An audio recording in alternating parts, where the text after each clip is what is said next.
देखिए, आज जो आपका क्वेश्चन है वो है व्हाट इज फ्री कॉन्सेप्ट। तो सेक्शन 13 जो है कॉन्सेप्ट को डेफिनेशन दिया है। तो सेक्शन 13 जो कॉन्सेप्ट को बताता है वो ये बताता है जब टू पार्टी एक ही बात पर एक ही भाव से अपना अपना सहमति प्रकट करता है तो उसको हम सहमति बोलते हैं। जब दो पक्षकार एक ही भाव से एक ही बात पर अपना अपना जो है सहमति देता है तो उसको हम सहमति कहते हैं। सेक्शन 13 बताता है भारतीय अनुबंध अधिनियम 1872 का। इंडियन कॉन्ट्रैक्ट एक्ट 1872 की सेक्शन 13 बताता है। और सेक्शन 14 फ्री कॉन्सेंट को डिफाइन किया है। जब निम्न बात से ठहराव प्रभावित न हो तो वो क्या होगा, फ्री कॉन्सेंट माना जाएगा। अब वो निम्न बात क्या है, तो सेक्शन 15 है आपका कोएर्सन, और सेक्शन 16 है अनड्यू इन्फ्लुएंस, 17 है फ्रॉड, 18 है मिसरिप्रेजेंटेशन और 20 से 22 है मिस्टेक। अब देखिए सेक्शन 15 जो है आपका कोएर्सन बल प्रयोग है, जिसमें क्या होता है कि एक पक्षकार दूसरे पक्षकार पर एक तरह से दबाव डालता है, जो उसकी सहमति लेना चाहता है तो उसको हम कोएर्सन के अंतर्गत रखते हैं। अब जैसे कि आपको मान लीजिए मिस्टर ए है और बी के जो है बच्चे को या वाइफ को या उसकी माँ को किसी को जो है किडनैप कर लिया है और कहता है कि आप जो है इस काम को पूरा करिए तभी आपका जो है बच्चा सही सलामत आपके घर पहुंचेगा।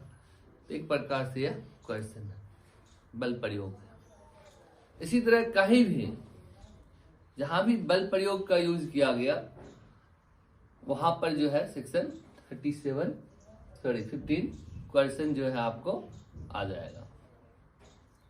अब जैसे कि मान लीजिए मिस्टर एक्स है जो कोई मर्डर नहीं किया है, मगर थाना को जो है एक इन्फॉर्मेशन से पता चलता है जो मिस्टर एक्स जो है मर्डर किया है, उसको उठाता है, उसको टॉर्चर करता है और वो मिस्टर एक्स कहता है आप नहीं किए। लास्ट में उसको जो है इतना टॉर्चर किया जाता है जिससे कि वह मरे नहीं, मगर ये एक्स को लगता है कि अब तो हम मर ही जाएंगे, तो एक्सेप्ट कर लेता है।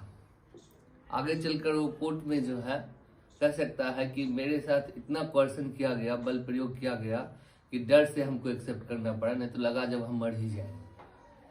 तो ऐसी हालत में भी सेक्शन 15 जो है 15 जो है कोएर्सन बल प्रयोग जो है लागू होगा। तो उस तरह का स्टेटमेंट को वहां पर अनवैलिड कर दिया जाएगा। तो सेक्शन 15 जहां भी होगा बल प्रयोग, वहां का जो स्टेटमेंट है उसका इफेक्ट समाप्त हो जाएगा। आगे आइए, सेक्शन 16 है अनड्यू इन्फ्लुएंस, अनुचित प्रभाव। तो अनुचित प्रभाव जहां होगा जहां पर रिलेशन होगा। अब रिलेशन क्या है, रिलेशन है जहां मान लीजिए डॉक्टर है और रोगी है। तो रोगी को मान लीजिए डॉक्टर ट्रीट कर रहा और पता है डॉक्टर को जो रोगी को टावर के पास में जमीन है, रोगी को कहता है कि आप वहां पर 1 कट्ठा जमीन दे दीजिए, जो पैसा लीजिएगा ले लीजिए। रोगी भी सोचता है कि भाई अगर हम नहीं देंगे डॉक्टर साहब वो जमीन अभी तो वैसे ही चले जाएंगे, एगो इंजेक्शन देंगे चले जाएंगे। तो डर से जो है उनको एक्सेप्ट कर लेता है सब कुछ, और पैसा तैसा जो कहता है डॉक्टर भी पैसा खुशी खुशी दे देते हैं, उतना कोई दिक्कत नहीं है डॉक्टर साहब को भी। और बाद में जाकर रोगी स्वस्थ होने के बाद डॉक्टर साहब को कह सकता है जो डॉक्टर साहब अपना पैसा बैकअप ले लीजिए, वापस ले लीजिए, हमारा जमीन वापस कर दीजिए, उसमें हम आपको डर से दिए थे। तो ये अनुचित प्रभाव के अंतर्गत आ जाता है। डॉक्टर के द्वारा रोगी के लिए जो है कहा जाएगा जो अनुचित है। इसी तरह आपको जैसे टीचर और स्टूडेंट में भी हो सकता है कि अगर स्टूडेंट टीचर को कहता है, टीचर को पता है कि स्टूडेंट को टावर के पास जमीन है, टीचर बोलते हैं स्टूडेंट को जो पैसा लीजिएगा ले लीजिए और जमीन हमको थोड़ा बहुत दे दीजिए इकट्ठा। स्टूडेंट के नज़र में सबसे बेस्ट टीचर वो है, वैसे स्थिति में क्या होता है कि स्टूडेंट सोचता है अगर नहीं देंगे तो सर ठीक से पढ़ाएंगे नहीं, तो दे दिया।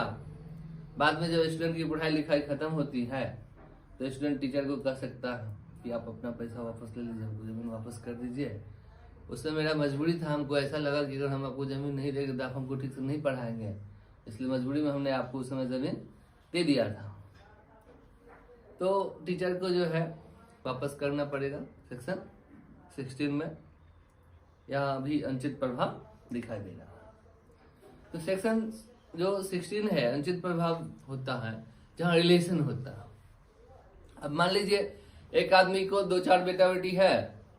अब कोई एगो थोड़ा तेज दिमाग का है, कोई पेपर पर जो है सिग्नेचर करवा लिया पापा से, उसमें ऐसा है कि पूरा उसका जो है प्रॉपर्टी का वारिस है वो वही रहेगा।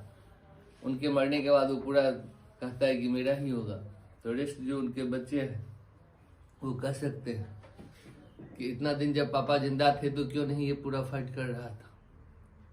ये पापा को बोला होगा सेंड करने के लिए, कर दिए होंगे, उतना नहीं देखे होंगे। अब इसका मतलब ये तो नहीं है कि पूरा प्रॉपर्टी ये उसी को दे देंगे, हम लोग को कुछ नहीं देंगे।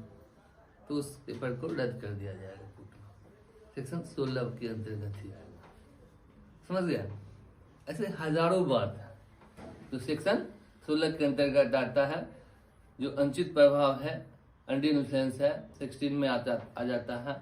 इसमें क्या है कि रिलेशन होना चाहिए। अब एक रिलेशन हो जाता है जो कहीं पर आप किसी के साथ बना सकते हैं, वो क्या है? दोस्ती का रिलेशन होता है, फ्रेंड सर्कल।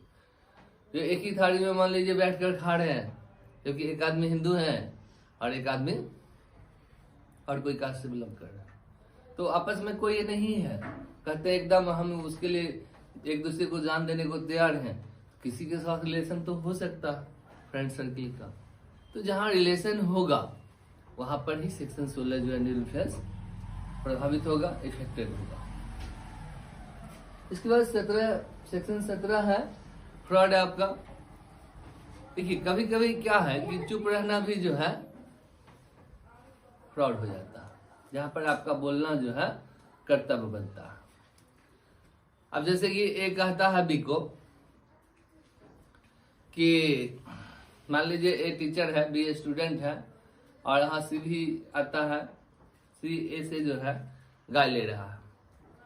बी को मालूम है जो गाय को कोई बीमारी है, मर जाएगा, और बी सी आपस में एक दूसरे को फ्रेंड है।